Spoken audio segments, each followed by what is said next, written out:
Hi, my name is Carly Collins. I'm Director of Programs and Events with the Oklahoma City Innovation District, and this is our In Focus segment. I am here today with Director Grayson Ardies from the newly named Oklahoma Department of Aerospace and Aeronautics.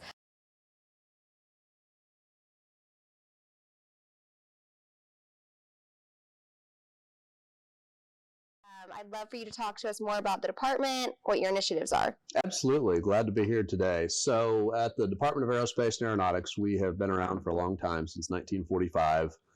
We've had various names over the years: Oklahoma Aviation Commission, Oklahoma Aeronautics Commission, now the Oklahoma Department of Aerospace and Aeronautics.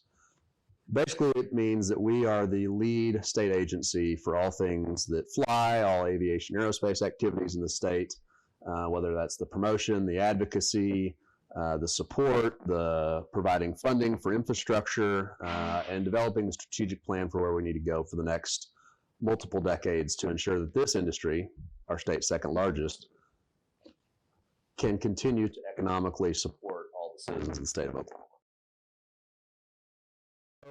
So the big 800-pound gorilla in the room is Tinker Air Force Base. Right. Almost 30,000 people. That is the great behemoth that we have as state and what surrounds a lot of the aerospace ecosystem in Oklahoma.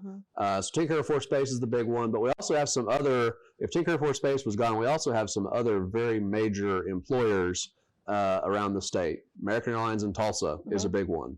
The FAA Mike Monroney Aeronautical Center here in Oklahoma City is a big one. Nordam and Spirit Aerosystems in Tulsa.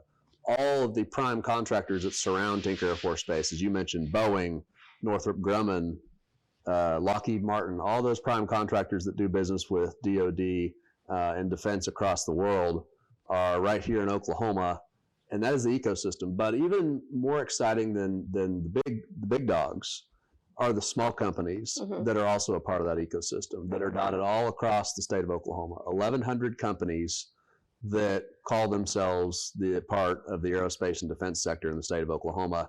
And they range from a small 2 or 3 person shop that maybe does interiors at a small airport in western Oklahoma, to engine repair shops in small towns like Stroud and Bristow and Okmulgee, to really nice VVIP aircraft refurbishment companies down in a place called Ardmore, Oklahoma, in south central Oklahoma. So we run the gamut of various aviation aerospace companies across the state, and it's really proud to represent them and be the leading organization in the state of Oklahoma for them. One of our biggest challenges, I'm an Okie born and bred, had a grandfather that was a pilot, knew about aviation growing up, but I didn't know the depth of the aviation industry, the aerospace industry here in the state, until I got into this role. And the biggest challenge is that unknown factor that we have, and that stems from our need to do STEM. The reason we have so many great STEM initiatives is because our kids, one, deserve a great education, but two, we are trying to solve the workforce crises that we have in aerospace and defense here in the state of Oklahoma. We've been in this sphere doing aero education for pretty much our entire existence since 1945. More specifically, we've been giving out grants and supporting programs since the 90s, as far back as our data currently goes. But that is one of our challenges. So we've got 87 high school right now that are teaching 4-year dedicated curriculum called the AOPA You Can Fly high school program. It gives a great introduction to these kids, the principles of aviation, the principles of aerospace, learning those engineering facts, learning that high skill math.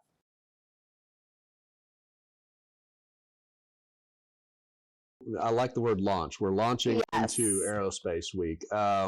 Obviously, we're proud to partner and help you with this inaugural Aerospace Week for the Oklahoma City area and the state of Oklahoma. It's something we've always needed in terms of a foundational, okay, this is a week. We have these random events that are happening throughout that week that are maybe put on by you, maybe put on by us, maybe put on by other entities all together. But at the end of the day, it's all about trying to get that awareness out there and prepare and solve some of those challenges that we face in the industry.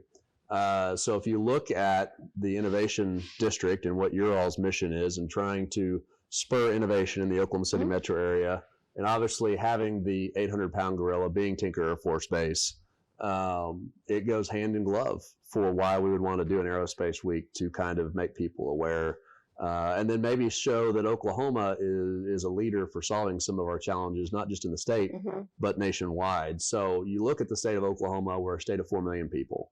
And while we talk about aerospace being big in the state of Oklahoma, and it is important, it's important to our nation's defense, it's important to our nation's commercial aviation sector.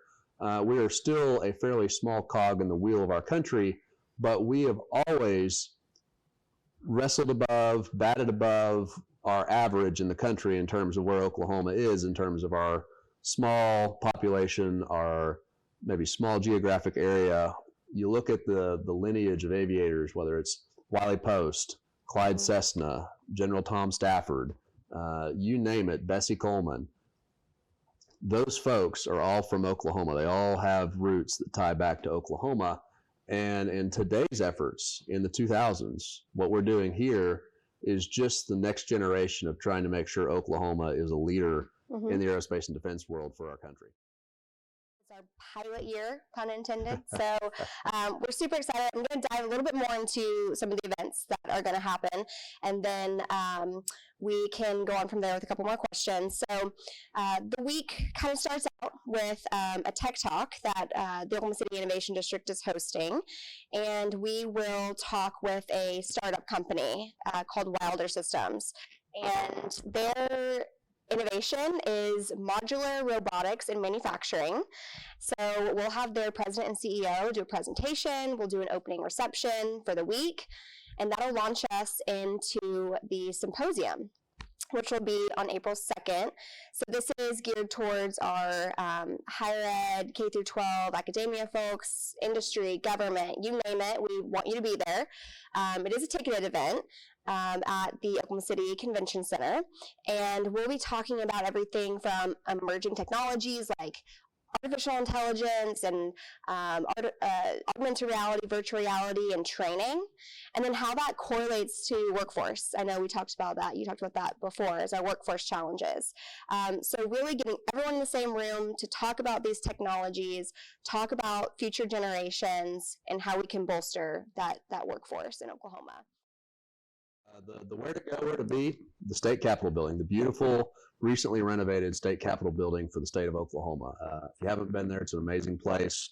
I've been walking through those halls for the last 15 years, and I can tell you there's a difference between where it used to be and where it's at now. They did a great job, amazing job.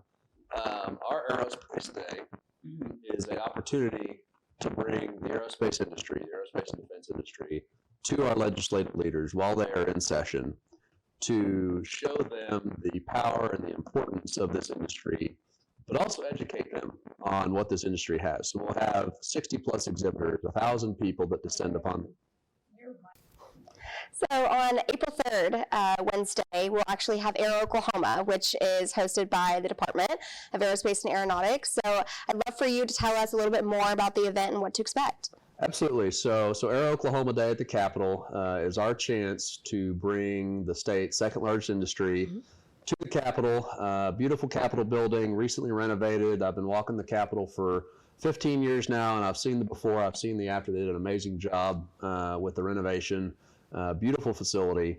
To bring all these aerospace companies to our state's leaders that are in session, crafting state policy on all myriad of things, whether it's aviation, aerospace, or other issues, and show to them the power and the importance of aerospace and defense to the state of Oklahoma and our ecosystem. But it's also an opportunity to educate our state's leaders on what the aerospace industry needs, some of the challenges, so that our industry can advocate directly to their lawmakers for the betterment and continued growth and success of the industry. You'll hear on Capitol Hill now, we want this to be our #1 industry. Not that we have anything against oil and gas and energy, but if you look at the cyclical nature of that industry and how it's impacted the state of Oklahoma over the years, we want something a little more steady like aerospace and defense to lead our state's industry into the future. And so Aero Day at the Capitol, we have over 60 exhibitors, 1,000 people, hundreds of students that will come to do everything to talk and learn and socialize and share ideas, share their vision for the future, be able to commemorate the past, and ensure that everybody is going to be a believer in aerospace and defense for the next foreseeable future. We want this to be our number one industry because I think it has a fundamental way of changing the way Oklahomans do business and see our state. You look at a lot of the brain drain of Oklahoma that we've heard about over the last many years, and how kids get educated in the state, they go to the university or career tech, and then they leave Oklahoma for Texas or East or West Coast or Colorado. And I too experienced that. I went to the University of Oklahoma. About half my floor was out-of-staters, and they all left Oklahoma after getting their degree, but the in-staters, about probably 60 or 70% of them, also left and went to Texas, East, West Coast, Colorado, other states.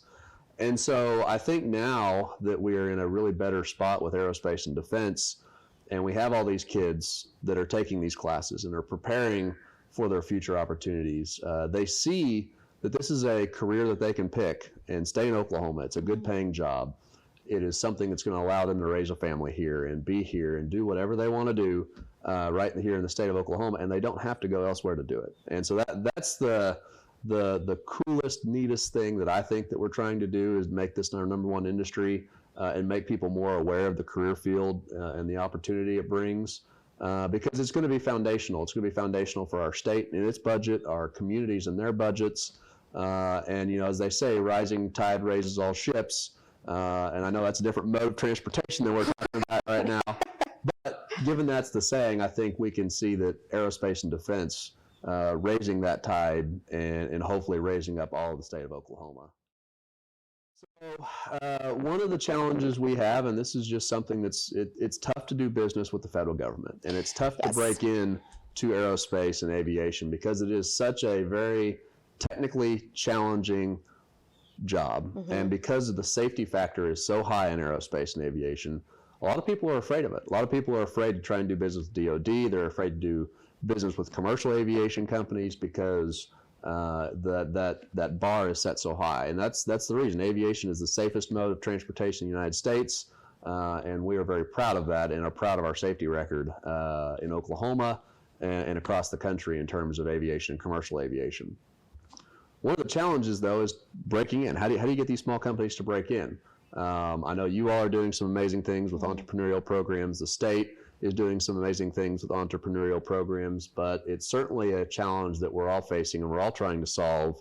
One of the things that we've been encouraging over the last probably 2 decades is, again, back to energy. They're making parts for the energy sector, machine parts. It's not too indifferent from aerospace parts. And so if you're an energy company making a part A, let's say it's a nut for a bolt, and that nut happens to be fairly similarly shaped to a nut that's going to go on an airplane and connect a wing spar to the fuselage of an airplane. Why not diversify your company and start making that part that you make for oil and gas for aviation aerospace?